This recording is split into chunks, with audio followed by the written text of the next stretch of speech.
Why do people act so surprised they got pregnant when they're not using birth control?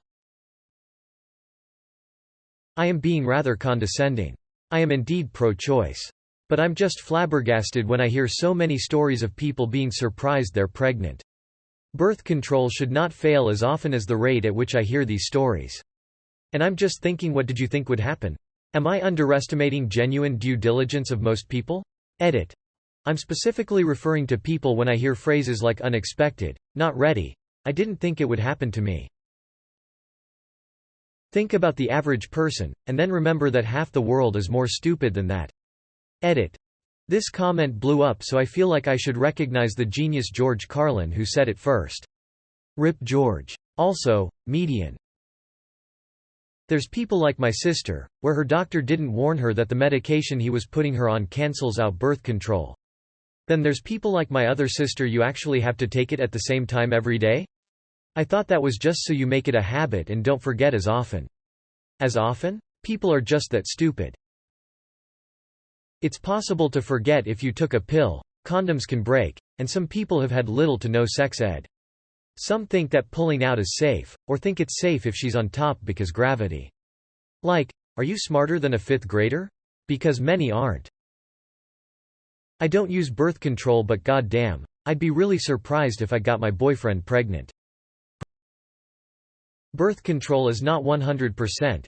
Half the time it's not even 99% or 95%, and it can fail so very easily. Then there's pure biology. Women with PCOS, cysts, hormonal issues, or endometriosis have a statistically by far lower chance to become pregnant. Many get told they'd never be able to have a viable pregnancy, so why bother with birth control? Although here, often, the pill is given just to help somewhat with the symptoms. So, if a pregnancy indeed does happen, well, that egg beat every statistic there is in the book, and they have every right to be surprised. Then there's lack of knowledge. You shouldn't underestimate just how harmful it is to not educate people on the biology of their own body.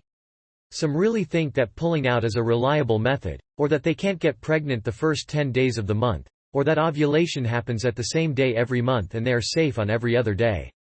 So much misinformation and so much wrongly understood facts are going around out there. It's actually surprising there are as few accidental pregnancies as there are. Then there are those cases in which the men pulled the condom off unknowingly, or where a woman was not conscious or too drunk. And then there are those who have bodies that don't work within the norm. A ton of women still have bleedings or spotting in early stages of pregnancy, or simply have so out of whack periods that they don't actually notice until they show other symptoms. The quickening, for example, is a historical, pre-pregnancy test term that was often seen as the proof of pregnancy. It's the first confirmed clear movement of an unborn child within the womb. For most that doesn't happen until late month 4 or 5. People had no way to test, and early miscarriage was very frequent, and due to difficult untreated health situations and often also malnutrition, periods were often not coming in regularly. So it's very easy not to know.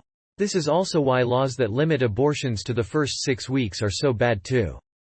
They for one usually count the first day of the last confirmed period as day 1 of these 6 weeks, but you cannot detect a pregnancy reliably with urine or blood tests until 13 to 15 days after the egg implanted. Ovulation roughly happens for most women between day 10 and 20 counted from this aforementioned day 1, and that egg is alive in the fallopian tubes for about 3 to rarely 5 days. Sperm is alive for an average of 3 to 5 days as well, once it leaves the storage tubes in the testicles, and it needs this time to reach the egg in the fallopian tubes. The earliest you can detect a pregnancy in urine or blood, and even then it's just a mild positive, is 10 days past implantation, leaving you at 12 to 15 days before you will get a reliable positive. So you can calculate how hard it sometimes is to know at this calculated 6-week mark, or in general, for many women that you are actually pregnant. And many women don't have a 28-day cycle either, that's a medical average. Most women are somewhere between 28 and 38 days. And many skip months here and there because of stress or sickness, or because they take certain meds, or are underweight or overweight. Plus, just about everything can bring hormones and ovulation out of schedule: diet changes, stress, traveling, disease. Everything, even just flying from A to B on an airplane. So, imagine you are a woman with an average cycle of 36 to 38 days, who had a stressful month and had Her ovulation late, she thinks the time she had sex at was safe. Because it was rather late in the month and she didn't know better, she thought her ovulation was over. If she had sex on day 30, and does a test when she hits day 40, she still may not be able to have a reliable test result for another 2 to 5 days. And frankly, unless a woman wants to actively become pregnant or is really nervous, she doesn't test after just being 2 days late. But by day 45, when she actually can get a real result, she's already past that calculated 6-week mark.